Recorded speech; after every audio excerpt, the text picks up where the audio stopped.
Bonsoir et merci de nous rejoindre dans la surface de vérité. Dans le fauteuil blanc, ce soir, nous avons rendez-vous avec un jeune qui reste très focus sur les questions de développement et de paix, loin de l'activisme des OSC politiques. Un jeune au leadership impactant. Il a été président du Parlement des enfants, c'était en 2002, puis en 2009, président du Parlement des jeunes.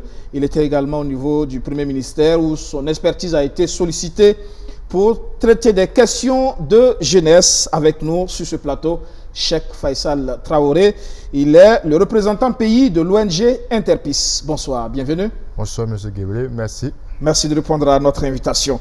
Alors, je disais tout à l'heure, vous avez été donc président du Parlement des enfants, puis Parlement des jeunes. Pour vous, ces espaces-là, c'est juste pour la beauté des choses, de la démocratie, ou il y avait de la pertinence, justement? Non, à l'évidence, ce n'est pas pour la beauté de la démocratie. Je pense que ce sont des espaces d'abord de formation. Des espaces également où on permet finalement aux enfants et aux jeunes de s'exprimer sur des questions d'intérêt national. Au Burkina, vous le savez, la population a 50% à moins de 15 ans. Donc la moitié du peuple burkinabé n'a pas 15 ans.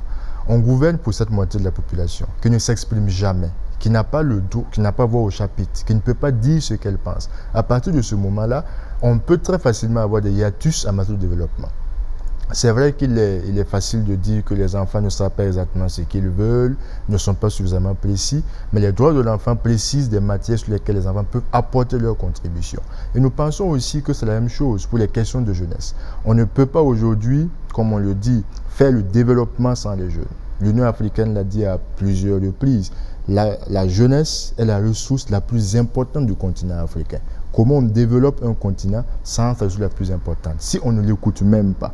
Et ça, je pense que ces espaces-là permettent aux jeunes d'être représentés, d'apprendre également à gouverner, d'apprendre à gérer des contradictions même justement à leur sein, et puis de porter leur voix. Et à partir de ce moment, oui, c'est des choses utiles. J'ai été membre du Parlement des enfants il y a une vingtaine d'années maintenant. J'ai présidé le premier Parlement des jeunes. Je suis pas tout à fait content parce qu'après moi, ça n'a pas existé. J'ai cherché à savoir pourquoi. C'est pourquoi bon. on se demande justement si c'est peut-être parce que ce n'était pas pertinent.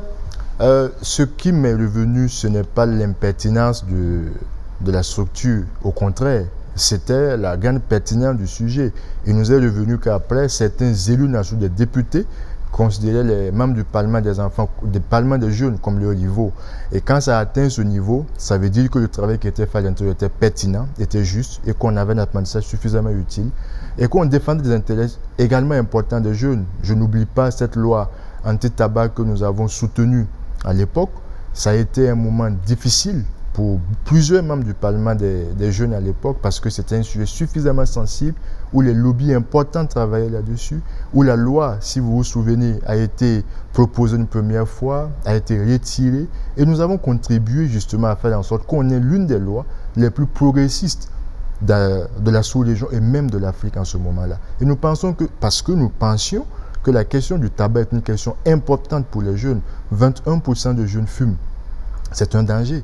Comment on continue à construire une nation avec des gens malades? Il était important d'agir sur le sujet. Et donc, je pense que ça a été une tribune assez intéressante. La plupart des membres du Parlement des jeunes aujourd'hui continuent à apporter leur contribution au développement. Ils se défendent bien, ce sont des leaders, il faut le dire, avérés aujourd'hui. Donc, des espaces d'apprentissage, de formation et de culture en général. Ça a été pour beaucoup aujourd'hui dans ce que vous êtes? Absolument. Je pense que l'ensemble de ce que nous sommes en train de faire aujourd'hui, oui, a été déterminé par ce parcours. Pas parce que nous étions allés juste pour apprendre, mais parce que nous avions des convictions également. S'engager au Parlement des enfants, par exemple, avait une raison toute simple. Moi, j'avais la chance d'avoir un père fonctionnaire qui me donnait à manger régulièrement. Et j'ai vu, dans une localité pas loin de Ouaga, où des enfants mangeaient une fois par jour. En tant qu'enfant, pour moi, c'était choquant. Quelqu'un qui peut manger 3 fois par jour, 5 fois même s'il le veut, et qu'il voit des enfants en sorte de vulnérabilité extrême, qui ne peuvent manger qu'une seule fois par jour, en tant qu'enfant, pour moi, c'était un devoir de faire en sorte qu'il ne soit pas ainsi. Et le Parlement des enfants était la tribune, justement, pour faire entendre la voix de ces personnes. De ces enfants. Alors, on aurait pu penser que ça devait être le cheminement naturel vers le champ politique, les partis politiques. Pourquoi vous n'y êtes pas allé? Parce que j'estime que ce n'est pas encore le temps. Parce que j'estime aussi que ce qui est le plus important pour moi, ce n'est pas la position. C'est l'action concrète et l'impact en matière de développement. Où est-ce que je peux être le plus utile à mon prochain? Comment m'assurer aujourd'hui que ma contribution, ce que je suis en train de faire est le plus pertinent à ce moment-là, sans forcément attendre un certain nombre de ressorts. Je me suis dit, bon, il fallait m'engager sur le plan associatif parce que dès 2007, juste avant de rejoindre le Parlement des jeunes, nous avons créé une association où nous avons justement développé depuis une quinzaine d'années un certain nombre d'initiatives. Et concrètement, lorsqu'on regarde, plus d'1 million de dollars investis pour les communautés, on pense que cela était plus utile à ce moment-là. Je dis ça parce que pour beaucoup de jeunes burkinabés aujourd'hui, la politique, c'est peut-être là l'échelle la plus courte, peut-être la plus facile pour justement se faire un statut social. Enfin, certains peuvent le penser, mais ce n'est pas notre cas. Nous pensons qu'aujourd'hui, la politique, oui, est utile parce qu'elle gouverne la cité. Elle a été dévoyée, c'est vrai, par beaucoup de pratiques. Mais oui, elle reste noble dans son bon sens. Et ça, c'est important que des gens s'y engagent, que des jeunes également s'engagent en politique. Il n'y a pas de raison que justement la gouvernance soit faite seulement par des aînés. Une étude a démontré qu'en Afrique, il y a un hiatus de 40 ans entre les gouvernants et la population. C'est évident qu'on aura toujours des difficultés si on continue à faire ainsi. Mais nous pensons également, et c'est vrai que l'opportunité n'a pas manqué de joindre des partis politiques, des propositions ont été faites, des espaces ont été parce initiés. Que les jeunes s'en plaignent, hein, il faut qu'on nous fasse de la place sur la scène politique, mais visiblement les jeunes aussi ne s'y engagent pas toujours. Hein. Beaucoup de jeunes sont engagés. Peut-être qu'il faut déjà commencer à faire confiance à ces jeunes-là également dans les espaces politiques, parce que là, ils n'avaient pas à s'exprimer. Nous avons réalisé une étude... Des jeunes de qualité. Oui, il y a quelques années, quand même, on a fait une étude dans... Vous ne me direz pas qu'un parti comme le CDP ou un parti comme le MPP n'a pas de jeunes compétents qui auraient pu être promus. Ça n'a pas forcément été le cas parce que c'était, je crois, des mauvais choix politiques qui se faisaient à ce moment-là. Mais oui, nous pensons aussi qu'il est important que des jeunes compétents, des jeunes bien formés, acceptent de s'engager en politique pour peu également que l'espace soit suffisamment favorable et que finalement, tous, nous puissions contribuer au développement de notre pays. Et cela est le plus important. La jeunesse qui est majoritaire peut justement impacter les choses à ce niveau. Absolument. Et prendre les manettes du pouvoir pour pouvoir décider de son avenir. Enfin, j'ai envie de dire que la situation actuelle est peut-être une illustration. Et nous l'avions dit il y a quelques années. En 2020, juste avant les élections, nous avons insisté auprès des partis politiques. Nous avons même proposé un pacte de gouvernance intergénérationnelle. Et nous leur avons dit à ce moment-là, si vous avez commencé à gouverner vous-même lorsque vous étiez jeune et qu'à arriver à cet âge, vous n'êtes pas à mesure de présenter de nouveaux jeunes, de faire monter une élite jeune, c'est qu'on court inexorablement vers 83, où les jeunes estimeront que l'heure est venue pour eux de s'affirmer parce que le décalage de compréhension des enjeux nouveaux, le décalage en termes de solutions apportées va forcément amener une crise intergénérationnelle. On n'a pas forcément été entendu. On n'est pas heureux que ce qui arrive soit arrivé, mais en même temps, nous pensons que ça donne l'espace et l'occasion de faire en sorte que le tandem intergénérationnel dont le Burkina a impérativement besoin pour sa transformation va peut-être arriver maintenant. Pour vous, c'est peut-être la fin d'un cycle pour la scène politique, comme en 80 avec ces herbes. On ne proclamera pas forcément la fin d'un cycle, mais nous pensons que chacune des parties doit pouvoir tirer non seulement les conséquences de la situation dans laquelle nous sommes aujourd'hui, mais que chacun également doit, dans une introspection suffisamment sincère, estimer à quelle étape il peut apporter une contribution aujourd'hui. Et nous pensons que l'heure n'est pas à tergiverser, l'heure est à aller de l'avant et à faire en sorte que justement la jeunesse qui a observé pendant de nombreuses années, qui a appris, qui s'est formée, qui n'est pas resté non plus oisive sur le terrain à se plaindre, mais qui a contribué concrètement au développement, puisse être mise en avant et justement avec l'appui, avec l'accompagnement des aînés qui ont une expérience. Quoi qu'on dise, beaucoup d'aînés ont apporté beaucoup à ce pays-là. Et nous pensons qu'il est très important que cela soit mis en valeur, qu'on puisse avoir un tandem intergénérationnel qui construit notre pays. Parce qu'on se dit, ils sont peut-être sclérosés, ils n'ont plus rien à proposer, ils sont là depuis 83, est-ce que ce n'est pas le moment pour eux de faire de la place définitivement, parce que c'est le sentiment aussi de beaucoup de jeunes aujourd'hui, que ces anciens quittent enfin la scène politique pour permettre justement à cette nouvelle génération de mieux s'exprimer et d'expérimenter des approches nouvelles. Un aîné nous a dit à plusieurs reprises, et je pense qu'il avait peut-être raison à ce moment-là, on ne vous offrira jamais le pouvoir sur un plateau d'argent. Ça s'arrache. Le pouvoir, il s'arrache. C'est peut-être ce qui est là actuellement. Peut-être que c'est ce qui est là, mais comment nous transformons finalement l'essai en réussite? C'est un défi nouveau auquel nous devons faire face. Et nous pensons que les nouveaux dirigeants doivent avoir le courage de dire l'heure est venue de faire autrement. L'heure est venue de faire en sorte que la première chose qui prime, ce soit, oui, la compétence, ce soit effectivement ce patriotisme dont on a besoin pour construire ce pays sur des chemins nouveaux. On a pu apporter une contribution évidemment en 83. 83, 2022, c'est évidemment pas la même situation. On doit être à mesure d'estimer que l'expérience des aînés peut servir à quelque chose. Mais elle n'est pas forcément celle-là qui doit être mise forcément à l'avant. Et il est important qu'on regarde autrement les choses. Profiter donc de l'expérience de ces aînés, absolument, mais tout en faisant attention à ce qu'elle n'ait pas encore, ces aînés-là, les manettes de façon souterraine pour continuer à conduire les choses. Je pense qu'il y a de nombreux jeunes qui savent s'assumer. Quand on observe ceux finalement qui ont plus le pouvoir maintenant, ils se sont assumés. On a entendu beaucoup de choses autour de cela.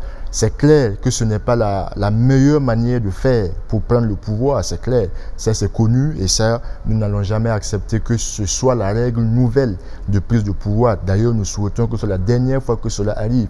Et nous espérons justement que ces jeunes-là, à l'image du nouveau modèle qui a pu être instauré en 83, acceptent d'assumer leur rôle, d'assumer pleinement le fait que... tout le sacrifice qui va avec.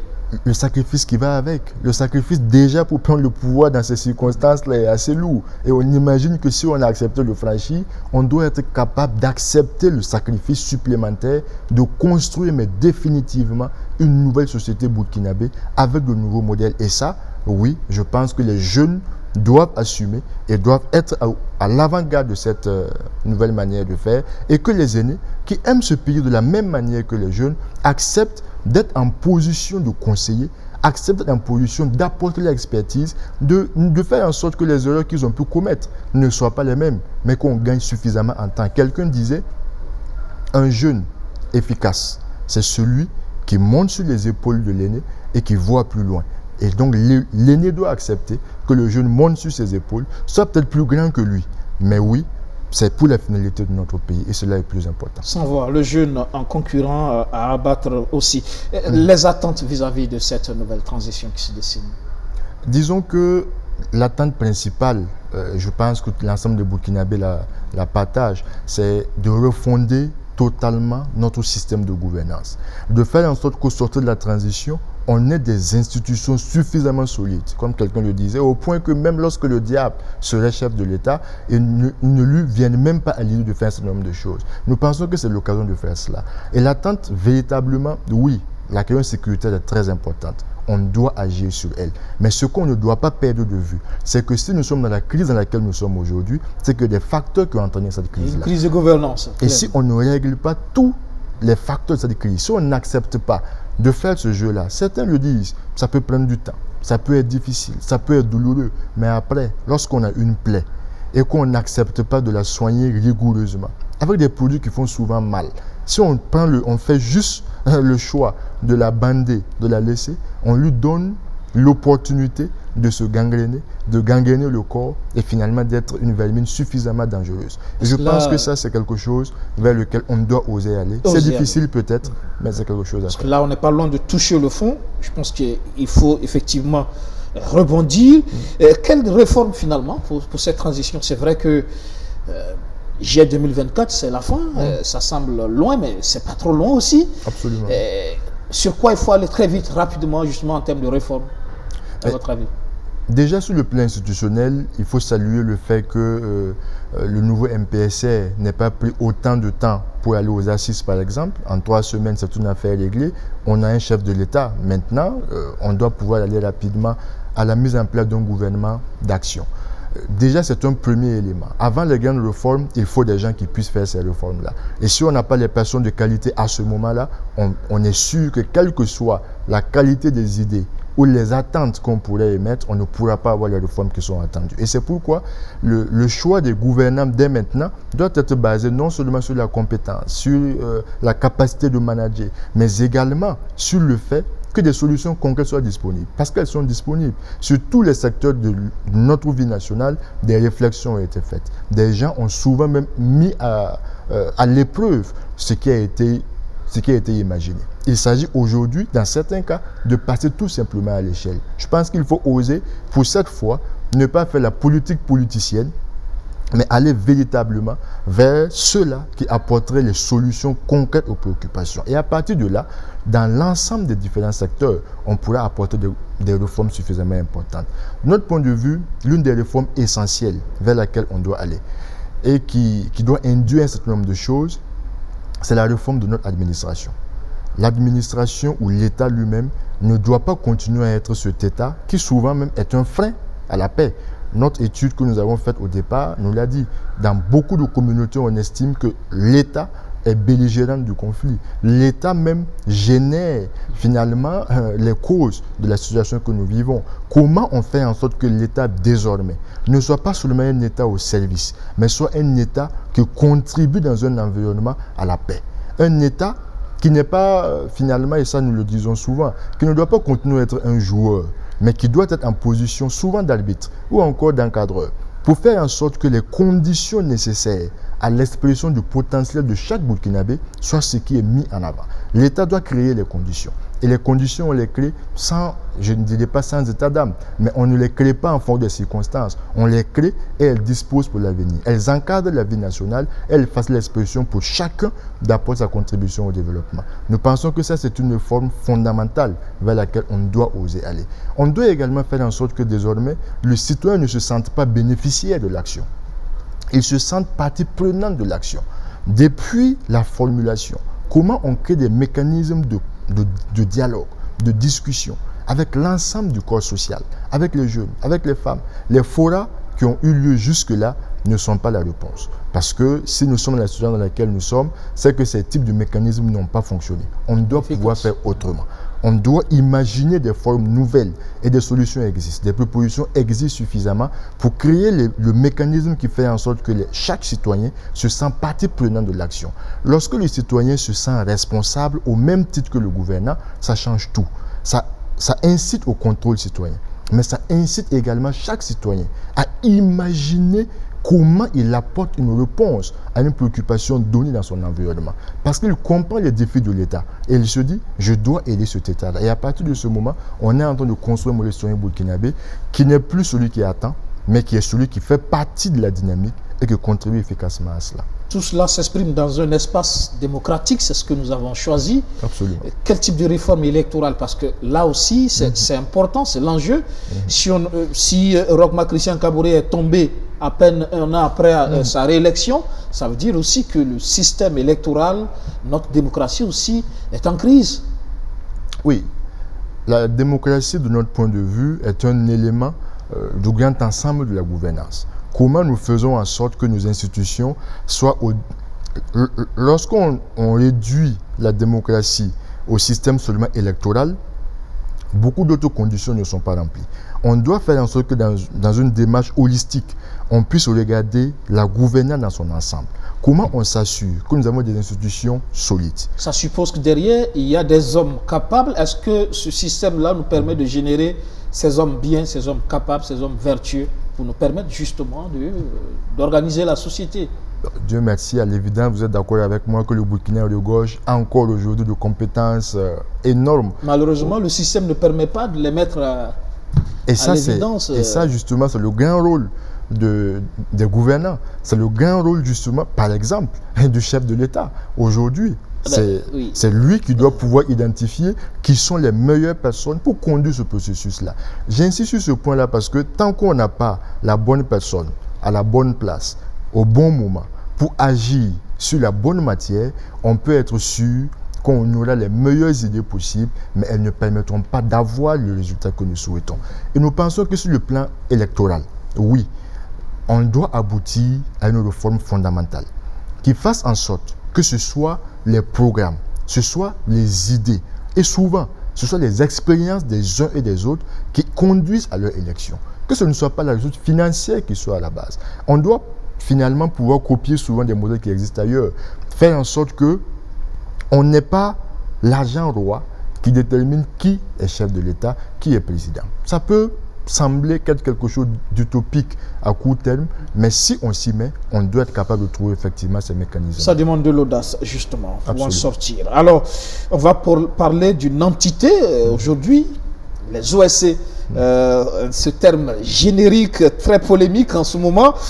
Est-ce qu'il n'y a pas lieu, justement, on parle de réforme, justement, de clarifier, d'assainir ce domaine-là, parce que de plus en plus aussi, les OSC appendicites des partis politiques font la loi finalement et éclipsent un peu toutes ces structures, ces organisations comme la vôtre qui travaillent sur les questions de développement, de stabilité et de paix.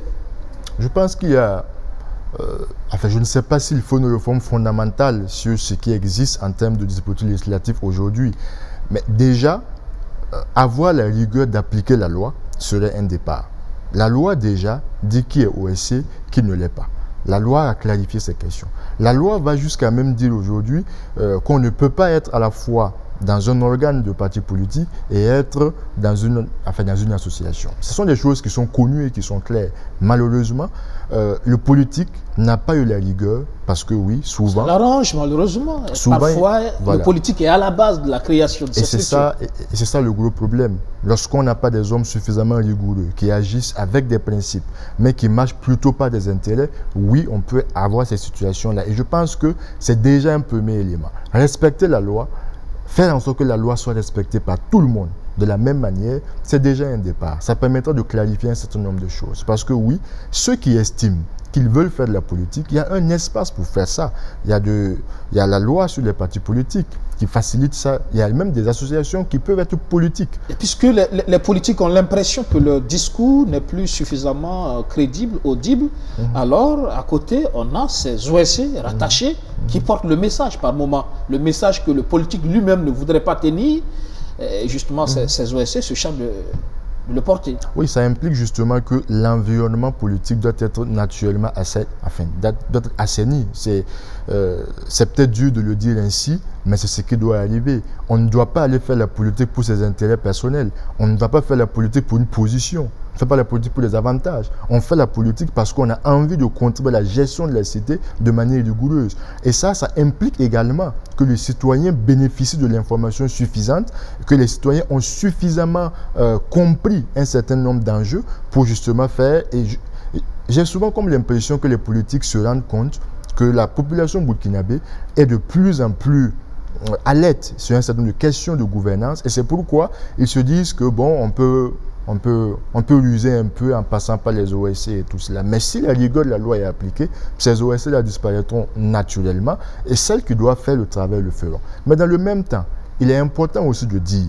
que les OSC classiques, dans leur mode d'intervention, n'ont pas toujours été la réponse. Parce que dans certains cas, ces OSC-là aussi ont des compromissions qui n'ont pas aidé. Certains le disent et c'est pourquoi l'ensemble des OSC, des leaders politiques ont dit qu'il faut arrêter maintenant. Parce que tout simplement, on a comme le sentiment que pendant plusieurs années, certains n'ont pas assumé leur rôle. Certains ont joué pleinement leur rôle, on les connaît. Mais d'autres ont joué justement le jeu des politiques en étant des OSC effectivement. Mais nous pensons que cela doit effectivement évoluer. Les OSC doivent accepter de jouer leur rôle. Et à certains moments, ces OSC-là sont des contre-pouvoirs qui doivent dire clairement à l'autorité, ça ne marche pas. Ce modèle-là n'est pas celui qu'il faut. C'est vrai qu'on entend aussi régulièrement des politiques le dire à des OSC. Lorsque vous viendrez à la gouvernance, vous comprendrez. Mais on doit pouvoir créer une autre dynamique qui fasse en sorte que notre pays aille de l'avant, chacun dans son rôle. Chacun dans son rôle, justement, appliquer rigoureusement les tests, mais aussi renforcer les tests, parce qu'aujourd'hui, les textes permettent justement à des jeunes de se regrouper, créer un collectif, un amical, pour porter. Donc, du coup, les OSC se créent à l'appel, parce que les tests aussi les permettent, malheureusement. Je ne sais pas si ça va changer, même si nous avons de nouveaux tests, parce que les tests n'ont pas, surtout pour la société civile, n'ont pas vocation à restreindre la capacité du citoyen à contribuer au développement. Les textes doivent encadrer cela. Je pense que le plus dur, c'est plutôt les acteurs politiques, où il faut créer des conditions pour faire en sorte que lorsqu'on doit aller en politique, oui, c'est que c'est une autre chose. On ne doit pas aller en politique pour s'amuser. Ça doit être autre chose. Parce que la société civile, c'est l'espace où on peut créer une association juste pour jouer au football. Et c'est valable. On peut créer une association juste pour que le cadre soit nettoyé. Et je pense que les textes doivent plutôt faire en sorte que cette expression de la contribution citoyenne au développement soit la plus utile possible. Et ça, on peut trouver des mécanismes. On parlera toujours de liberté, mais ça devient quand même tout de même un danger aussi à l'expression de la liberté des autres. Vous voyez que de plus en plus aussi, il y a des OSC qui n'apprécient pas la contradiction, toujours prêts à monter au créneau, à empêcher les autres aussi de s'exprimer. Parfois, c'est de façon violente que les choses s'expriment sur le terrain. Et c'est tout, d'où le danger, d'où l'intérêt justement, peut-être comme je l'ai dit, de renforcer les textes à ce niveau, parce que s'il faut forcément passer par un récépissé pour pouvoir agir, forcément on a le temps de faire un travail de recherche sur la personnalité, le profil de ceux qui appartiennent à ces OSC, c'est aussi important. Ah oui, mais au Burkina, vous savez justement que sans récépissé, en réalité, une action qui est menée et qui a des répercussions négatives est réprimée entièrement par la loi et sans problème. Et ça, le Burkina a déjà ce niveau-là.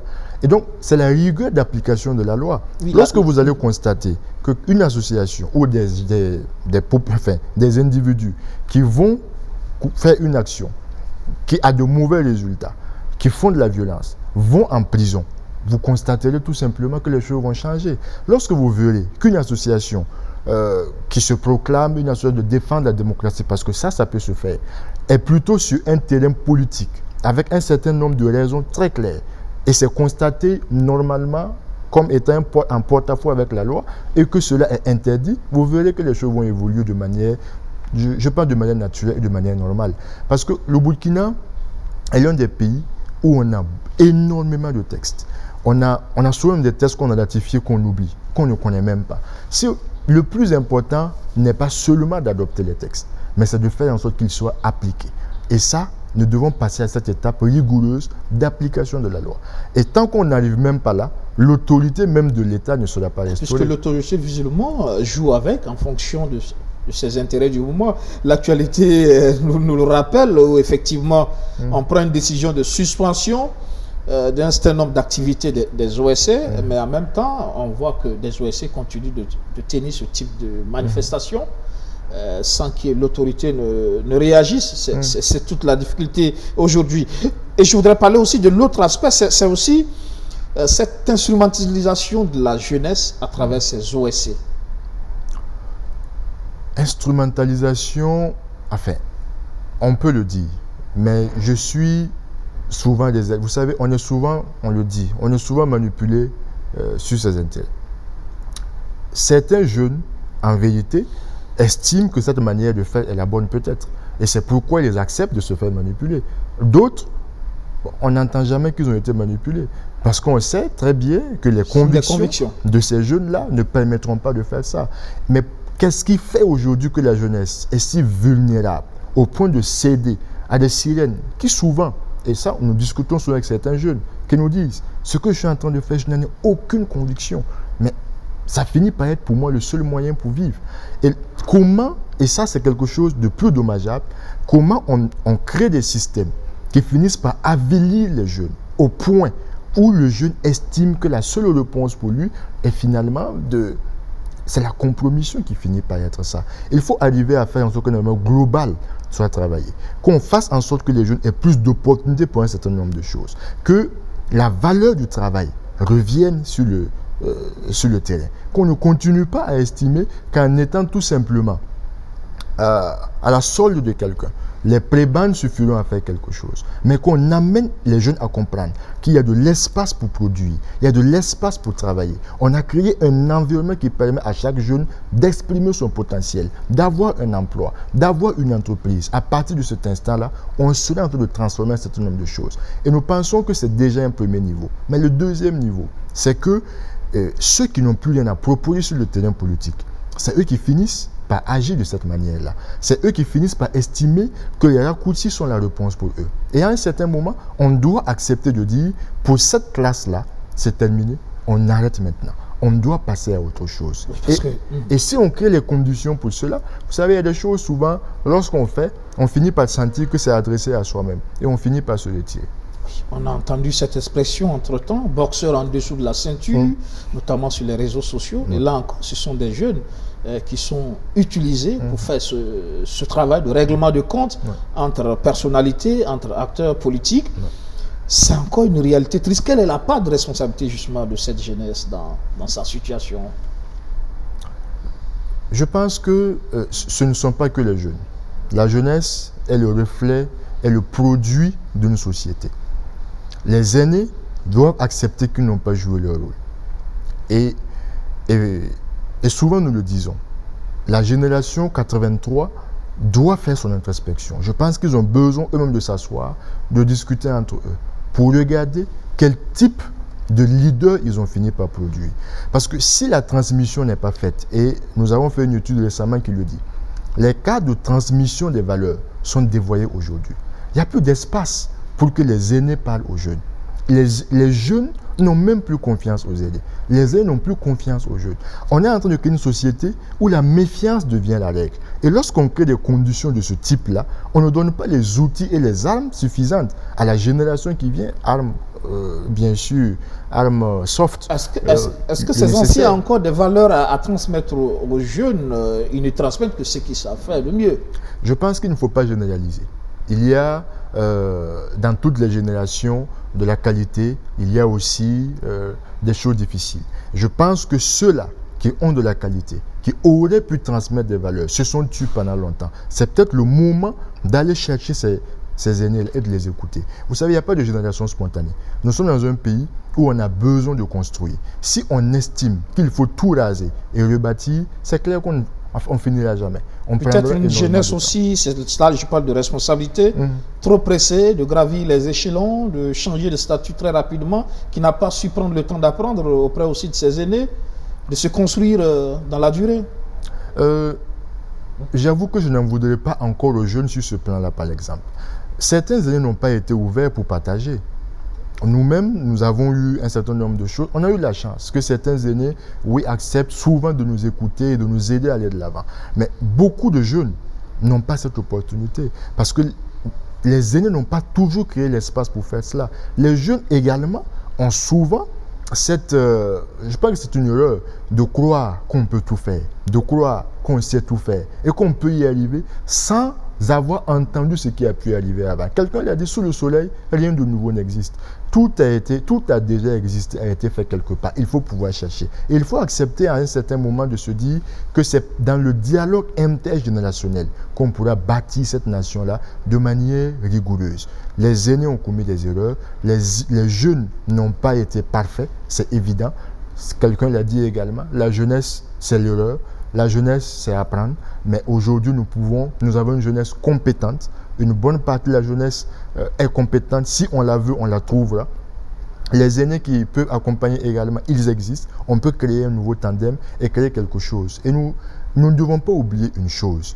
L'effet de généralisation est rapide. Très facilement, on dit les jeunes ne sont pas si. Oui, mais souvent, les transformations les plus effectives, les plus évidentes, les plus durables sont conduites souvent par une minorité. Et cette minorité-là, elle doit accepter de s'assumer et elle doit accepter de dire maintenant on doit arrêter ce qui s'est passé avant et aller d'entraîner les autres. Et aller avec les autres. Tout à fait. Très important, justement, pourvu que ces cadres-là se créent et que le système permette justement à cette jeunesse rigoureuse qui a du leadership, justement, de contribuer aussi à entraîner les autres jeunes vers le bon chemin. Alors, il est question, comme on l'a dit aujourd'hui, de trouver l'homme capable de nous sortir des griffes des groupes terroristes aujourd'hui. S'il y a eu le coup d'État du capitaine Traoré, c'est parce qu'on a estimé qu'à un moment donné, le coup d'État du 24 janvier n'était plus sur la bonne trajectoire par rapport à cette lutte contre le terrorisme. Alors, le défi, il reste là pour les nouvelles autorités, engranger des victoires sur le terrain de la lutte. Et là, Interpis, votre ONG, et également sur le terrain de la lutte, notamment à travers un travail formidable aussi de production de littérature, notamment un rapport. Parce que pour vous, Au Burkina, on ne dispose pas d'analyse nationale sur les conflits, c'est ce que vous dites? Lorsque nous sommes arrivés en 2019 au Burkina, on n'avait pas d'études ou d'analyse nationale des conflits. On avait des analyses très parcellaires sur des régions justement à fort défi sécuritaire. On avait la région, la boucle du Mouroun, on avait le Sahel, on avait le centre-nord, on avait un peu le nord et tout cela. Mais pour nous, et c'est ce que nous avons de solidarité à ce moment-là, elles ont voulu que nous travaillions sur la relation FDS-population. Nous leur avons dit oui, c'est un sujet peut-être important pour vous. Mais nous n'agissons pas seulement sur ce que veut le gouvernement. Nous devons aller écouter les communautés dans l'ensemble des 13 régions. Parce qu'en vérité, le conflit, oui, en 2019, n'était pas encore suffisamment généralisé. Il était suffisamment localisé. Mais nous disions, pendant qu'on travaille à apporter la réponse à la crise sécuritaire présente, il est important d'anticiper pour que cela ne bascule pas ailleurs. Et c'est pourquoi pour nous, il fallait avoir une analyse comparée de la situation. Et nous sommes allés dans les 13 régions du Burkina. Nous avons touché 130 localités environ. Autour de 3000 personnes ont été touchées pour entendre des populations quels sont selon elles les principaux facteurs de conflit. Justement. L'étude, vous avez apporté justement sur les sauts d'une gouvernance sécuritaire inclusive et participative, c'est bien ça. Une analyse des dynamiques entre les acteurs, c'est bien ça. Disons que ce travail que nous venons de publier est justement consécutif à l'analyse d'abord des facteurs de conflit. Et l'un des facteurs de conflit qui avait émergé, c'était la relation heurtée entre les populations et les FDS. Et donc pour nous, il était important de comprendre quelles sont les dynamiques en présence. Qui sont d'abord les acteurs en présence dans les différentes localités. Comment ces acteurs-là interagissent pour coproduire la sécurité. Comment ces acteurs-là agissent avec les communautés également pour produire la sécurité. Et puis nous avons trouvé un certain nombre de choses qui, peut-être, certaines étaient connues, mais n'étaient pas forcément assumées et acceptées. Il était important de documenter également ces choses-là. Il y a ce qu'on entend souvent, et puis il y a ce qu'est la réalité véritablement. Et donc pour nous, il fallait faire ce travail. Et oui, les conclusions ne nous ont pas fondamentalement surpris, même certaines conclusions nous ont suffisamment heurtés quand même. Et qu'est-ce qu'on peut retenir de substantiel, de ce qui se dégage justement de ce constat terrain? Déjà, le premier constat est qu'il y a une multitude d'acteurs aujourd'hui qui agissent sur les questions sécuritaires, le courant social et tout cela. Ça finit par devenir un effet de mode. Et finalement, lorsqu'on a beaucoup d'acteurs comme ça, tout le monde n'est pas expert de la matière, tout le monde n'a pas la méthode pour agir. Et ça crée facilement de la cacophonie. Donc on constate qu'il y a souvent une grande cacophonie entre les acteurs, qui ne se parlent pas, qui sont nombreux, qui agissent souvent dans les mêmes régions, dans les mêmes localités, mais ne se parlent pas, ne coordonnent pas des interventions. On a souvent des interventions démultipliées, chacun vient faire pour lui, et ça, ce n'est pas forcément la réponse. Les communautés nous ont dit, nous-mêmes souvent, ça nous embrouille. On finit par ne même pas savoir à qui parler, qui est vrai, qui est crédible et tout cela. On a aussi constaté une méfiance exacerbée entre les acteurs. Ils ne se font pas confiance. Et lorsqu'on parle des acteurs, c'est même les acteurs des forces de défense de sécurité qui ne se font pas confiance, qui ne partagent pas le renseignement, qui refusent même d'aller sur le terrain souvent ensemble. Pourtant, l'approche, c'est la collaboration. Tant qu'on ne collabore pas, tant qu'on ne crée pas de la cohérence, on ne peut pas avoir d'impact, on ne peut pas avoir de résultats. C'est évident. Nous avons aussi la méfiance entre les forces de défense de sécurité et les VDP, par exemple, les groupes, les initiatives locales de sécurité, qui, finalement, dans certaines localités, sont arrivées pour apporter une contribution lorsque l'État n'était pas là. Comment on crée des mécanismes? Certains groupes d'autodéfense ou encore d'initiatives locales de sécurité nous ont dit, on a comme l'impression que les FDS créent les conditions pour que nous agissions mal pour nous sanctionner. Et cela n'aide pas justement à aller de l'avant. Et puis on ne sent pas cette complémentarité justement dans l'action de ces deux entités. Certains même nous ont dit qu'ils ont le sentiment d'être exposés par les différentes forces. Ils ne sont pas suffisamment armés, on ne leur donne pas la bonne information, et puis c'est eux qui sont en première ligne souvent du combat. Et ça, c'est dommage. Mais on a aussi constaté, et cela a été quelque chose d'assez révélateur, peut-être que même le coup d'État qui est arrivé récemment est une confirmation de cela, parce que coïncidence pour coïncidence, notre rapport a été publié le 29 septembre. Et bon, le 30 septembre, nous avions un atelier pour justement voir comment on met en œuvre de manière opérationnelle les recommandations. Et puis bon, le coup d'État est arrivé. Le rapport disait ceci: il y a des rivalités exacerbées, des rivalités très importantes entre les différentes forces en présence sur le terrain. Il y a des rivalités entre les forces de défense et de sécurité. Les militaires et les policiers, il y a des soucis. Beaucoup d'exemples existent. À Kaya, il y a un mois, des militaires sont allés bastonner des policiers municipaux. Ça dit à la population qu'il n'y a pas de collaboration. Je me souviens de ce que disait des participants aux différents focus group. Il nous disait, si vous mettez un policier et un militaire, non, un gendarme et un militaire dans une case, en 1 heure, la case va prendre feu. Parce qu'ils sont incapables de s'entendre. C'est le sentiment que les populations ont. Et puis, lorsqu'on a discuté avec les forces de défense et de sécurité, on a constaté que ce n'était pas faux. Et nous pensons que tant qu'il y a des rivalités, lorsqu'un corps estime qu'il est plus que l'autre, ou lorsqu'un corps estime que le monopole de cette action est le sien, ça devient un problème. Lorsqu'un corps estime également que cette action-là n'est pas la sienne, c'est plutôt l'autre qui doit... Il y a des problèmes. Et les textes, apparemment, n'ont pas suffisamment clarifié cela, ou encore, la hiérarchie qui doit faire en sorte que cela soit respecté n'a pas suffisamment agi là-dessus. Et pour nous, c'est un révélateur très important. Si les acteurs ne se parlent pas, si ceux-mêmes qui sont en charge d'aller au combat ne se parlent pas avant d'y aller, on peut être sûr, comme un livre saint le dit, une armée divisée est claire, elle ira à l'échec. Oui.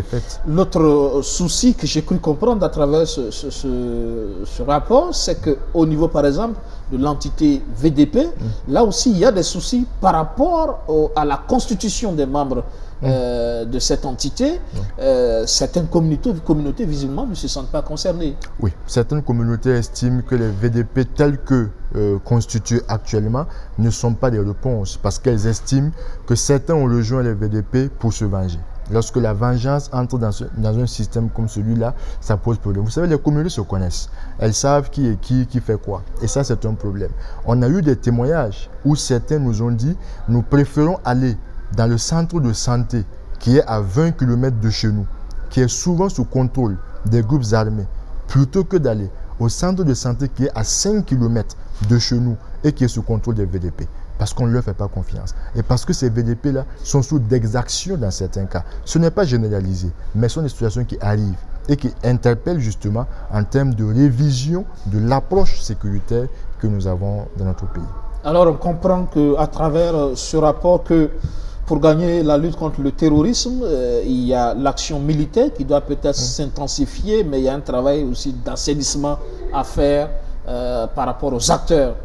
Oui, il y a un travail essentiel à faire en termes de coordination de l'approche, en termes de clarification de l'approche. Certains nous ont également dit, on ne comprend même pas ce qui se passe. On ne sait même pas dans quel sens le gouvernement veut aller. On ne sait pas comment l'État organise sa lutte. Si on veut travailler ensemble, si on doit travailler ensemble, on doit être capable de s'accorder et de comprendre vers où on veut aller. Et je pense qu'il y a un besoin de clarification de ce point de vue-là. Et ça, c'est le rôle régalien, effectivement, de la puissance publique, de clarifier la stratégie et d'amener les acteurs à entrer chacun dans la stratégie. Chacun doit contribuer à la stratégie.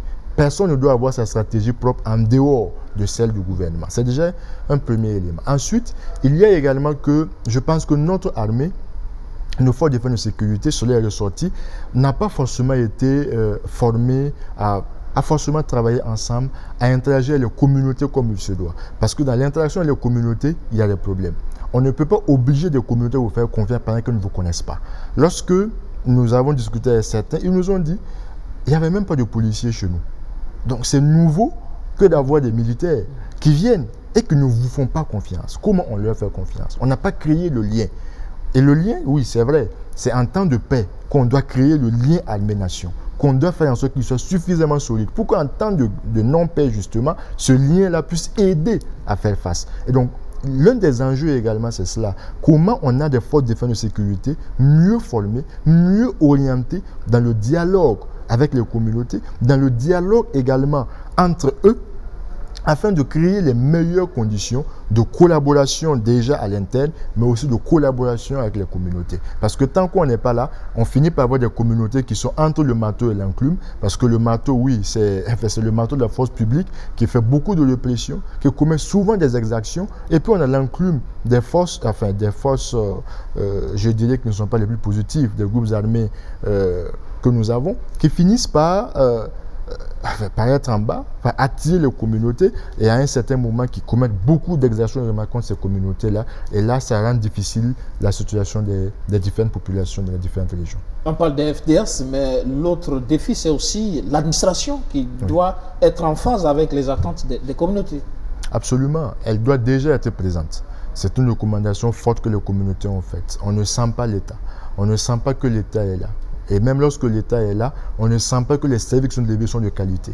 Et on doit travailler à cela. C'est pourquoi nous avons dit justement qu'il est essentiel aujourd'hui qu'on ait un État, une administration orientée paix, qui se dit on est au service de la communauté.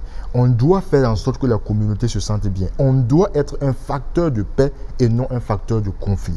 Et ça, c'est une nouvelle manière, c'est une nouvelle approche. Et nous espérons justement que les nouvelles autorités comprendraient qu'il est important qu'on aille vers cela, mais de manière très urgente.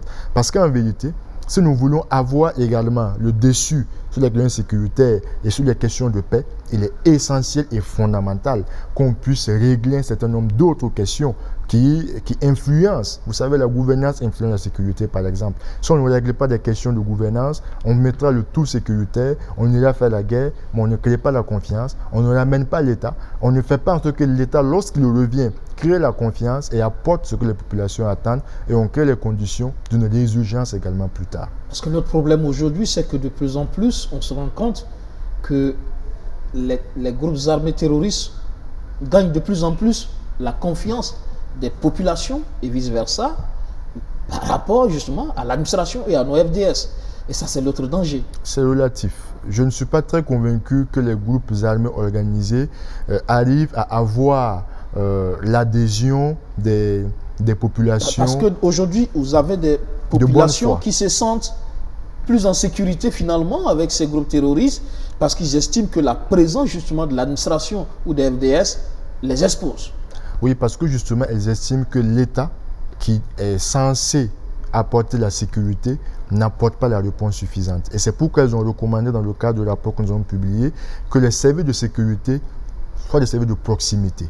Il ne s'agit pas de décider tout simplement au niveau central, on va faire une opération coup de poing et puis on se retire, mais c'est d'assurer la présence de l'État, souvent à minima, mais de manière permanente et de manière qualitative. Et ça, c'est quelque chose qui crée qui change des choses. Souvent, on n'a pas besoin de 1000 soldats pour régler des problèmes. Si on a la confiance des populations, ça se règle avec moins d'effectifs, par exemple. C'est des choses qu'il faut arriver à créer. Ce sont des boucles. C'est pourquoi pour nous, ce n'est pas un séquençage. Ce n'est pas qu'on va d'abord libérer le territoire et ensuite on envoie les populations, on les installe. On doit pouvoir travailler de manière concomitante, à créer les conditions pour que ça aille. Et puis on doit anticiper. En vérité, si on n'a pas les capacités aujourd'hui de faire ça, ce qui arrive depuis 2016, on n'était pas préparé à cela. Ce n'est pas qu'on l'ait vécu avant. Mais maintenant qu'on est dedans, on doit développer des réflexes et rapidement apporter nos réponses qui permettent de régler plusieurs questions, oui à la fois, mais on doit oser courageusement aller vers un certain nombre de choses de ce type-là. Rapidement, oser courageusement, parce que tout est urgent, il faut aller vite. Tout est urgent, mais on est capable de prioriser un certain nombre de choses et aller au fur et à mesure. Et c'est pourquoi, lorsque tout est urgent, on s'assure qu'on a les meilleurs mécanismes avec justement le meilleur personnel pour apporter la bonne réponse. Et c'est ce que nous attendons donc de nouvelles autorités. Cheikh Faisal Traoré, représentant pays de l'ONG Interpeace, merci d'être passé dans le fauteuil blanc ce soir. Merci à vous pour l'invitation. Ça sera tout pour ce numéro de Surface de Vérité. Merci à vous qui l'avez suivi. À la semaine prochaine avec un nouvel invité. Bonsoir chez vous.